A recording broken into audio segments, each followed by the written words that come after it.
अपने परिवार में ऐसा किसी का अपमान मत करना, बड़ा अनर्थ होता है भैया। बहुत लोगों का हम आदर करते हैं, परिजनों का अनादर कर देते हैं कभी कभी, अपने जनों का, स्वजनों का। कुछ लोग दूसरों के साथ में मैत्री अच्छी रखते हैं, दूसरों के लिए बड़े अच्छे हैं, दूसरों के लिए वो बहुत अच्छे हैं और परिवार में नहीं। अच्छा, कुछ लोग बाहर बड़े सफल हैं और घर में फेल हैं। कई बार बहुत अच्छा पड़ोसी हो सकते हैं आप, अच्छे पति बन के दिखाओ, अच्छी पत्नी, अच्छे पिता, अच्छे माता, बहुत अच्छे फ्रेंड हैं आप दूसरों के लिए।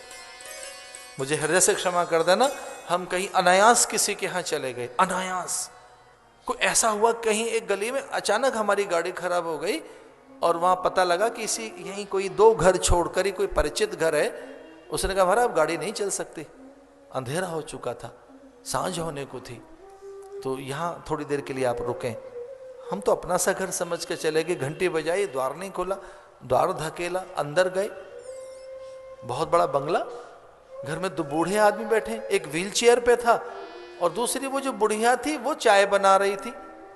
मैंने कहा माँ घर के लोग सब कहाँ गए?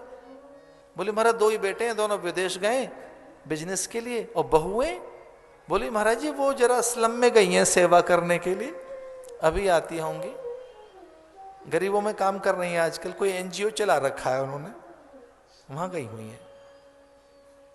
वो गाड़ी इतनी ऐसी खराब हुई कि 3-4 घंटे लग गए, तब तक तो घर की बहुएं आ गई। हमने कहा कहाँ गई थी बहनों? सेवा के कार्य चल रहे हैं महाराज। मैंने कहा इनकी कौन कौन सी मेडिसिन है पता है, क्या दवाइयां चल रही हैं, डॉक्टर्स ने क्या बताया? अच्छी दवाइयां चल रही हैं। मैंने कहा डॉक्टर का भी नाम बता सकती हैं आप, कौन से डॉक्टर से दवाई चल रही है? खाली दवाइयां नहीं, किस डॉक्टर से इनकी मेडिकेशन चल रही है, कहां ट्रीटमेंट चल रहा है। एक दूसरे का मुंह देखने लगे, ये सच मैंने देखा है। आ कहां से रहे? सेवा करके, और घर में तीर्थ बैठा है। तो कुछ लोग घर में सफल नहीं है, सफल पति नहीं है, सफल पत्नी नहीं है, सफल पुत्र नहीं है। हाँ अच्छे मित्र तो हैं, बहुत अच्छे मित्र हैं, अच्छे पड़ोसी नहीं है, पड़ोसी के साथ ठनी रहती है, अच्छे पड़ोसी नहीं।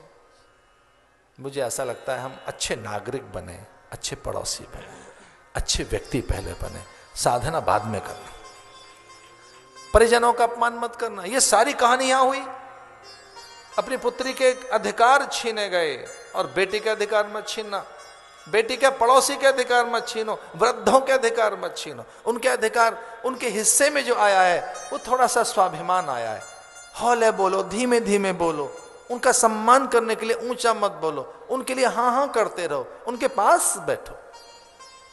और वृद्धों के पास बैठने के लिए आपके पास समय नहीं है तो सच जानिए आप बड़े घाटे में हैं।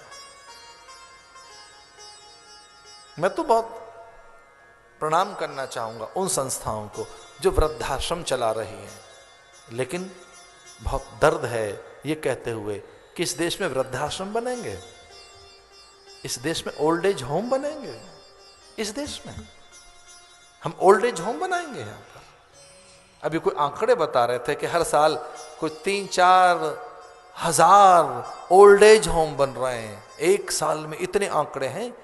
ऐसे स्वयंसेवी संस्थाएं 3-4 हजार ओल्ड एज होम बन जाते हैं हमारे देश में। धड़ल्ले से आजकल संस्थाएं वृद्धाश्रम बना रही हैं। तो हमारे घर का हिस्सा रोगी, वृद्ध, अतिथि, बालक और स्त्री ये अपमानित न हो।